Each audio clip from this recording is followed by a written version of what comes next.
Okay then, now then, who do you think is going to win the drag race down to the first corner out of these three Fords and the lone VW Polo? That's not an easy one to answer. That's a very tough call, and in this we have Townsend Bell and Steve Arpin in the two purple Ford Fiestas. Those cars are evenly matched in the Ford Rallycross starting grid here, and we have Steve Arpin, Anton Markland, and Topi Heikkinen. It's going to be very interesting to see what happens. Those two guys on the outside in the two purple cars have been giving each other advice, and they're two of the rookies in the field here.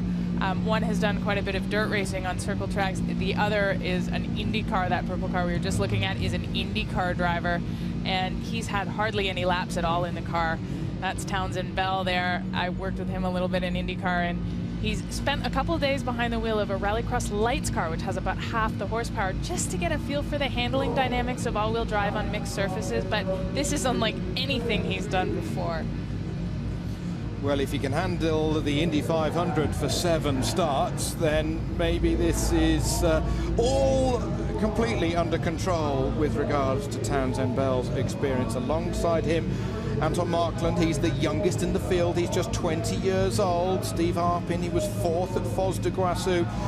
And Heikkinen, the youngest Rallycross medalist. He got a silver medal in Foz do Iguaçu at just 22 years old. We now wait for these guys to build up the revs. They are under starters' orders here at X Games Munich. This is the 4th heat. It's underway as they blast out the first corner.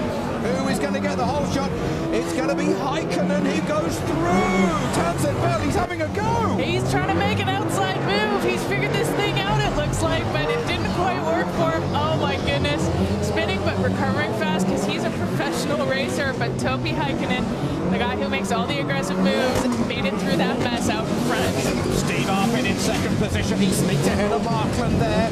So it's Fords 1 and 2. The VW Polo in 3rd position. Markland might he get through on the inside, just couldn't get the front end of that Polo to grip.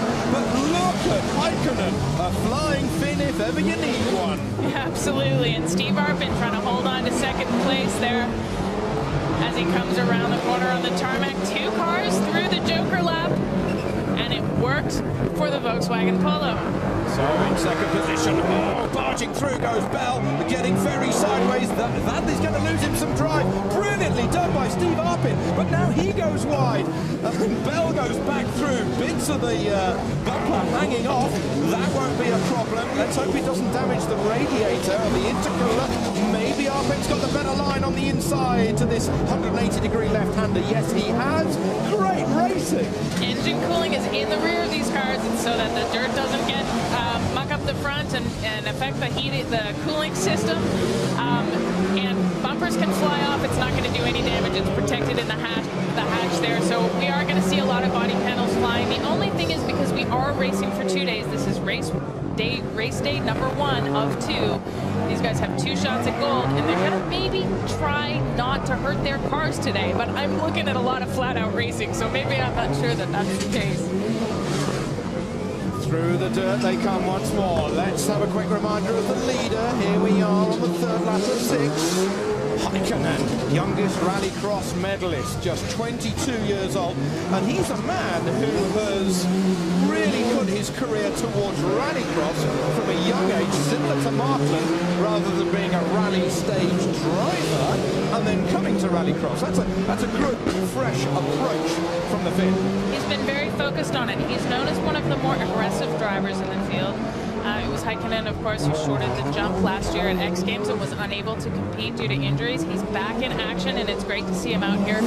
He does make some moves that the other drivers might call questionable, but here this has been some good, clean racing. He's looking for the lead of this pack, and he's going to take it, and in this case, he's out there, doesn't have to worry about it. He's got a clean windscreen. There is Markland. He's in 2nd place. He will be advancing. Oh, bits of bodywork just bumping off. Well, the VW Polo, it's in the World Rally Championship. It's been developed in the Volkswagen Motorsport headquarters, which are in the north of Germany, near Hanover. But this is a car that has been developed by Anton Markland himself in Sweden. He must be very proud. He's a driver. He's part of the team. He's got his name over the door. That's a lot of plates to keep spinning at one time. And he's got Matthias Ekstrom competing alongside of him. He's, you know, one of the youngest driver in the field. Number 92 is his year of birth on the door there. So he's well aware. I cannot get over this, the counter steering these guys are doing, especially on the tarmac. As you look at them come around, look at those front wheels. They turn them, and then they've got to catch the car and keep it going. Last lap now started, just half a lap remaining in this fourth and final heat. Over the line goes Heikkinen. Here comes Markland. Brilliant stance as the nose rises. That's very rallycross. It's a little bit softer on the rear to dig in and grip and try and put that 550 horsepower down on this ever-wettening tarmac that we've got here in Germany. Half a lap to go. These cars are usually set up pretty stiff, so we don't see quite this much roll. But here, with all of this muck and so much slick surfaces, this is how they've got to do it. They've all got full soft springs, soft bars, everything, just to try and get as much grip as they can. But the grip has been found by Thomas Heikkinen, coming over the line, winning the fourth heat and advancing to the final. Here is Markland coming through, and he advances to the final with a brilliant second position that he has clinched here in this sixth lapper. So close was Arpin behind Markland. He was, what, 0.8 of a second off that second position. Great drive from the Canadian Steve Arpin there in the number 32. Fourth over the line, Townsend Bell. But Arpin getting closer and getting more and more experience now underneath his right foot. He's going to be a man to look for in the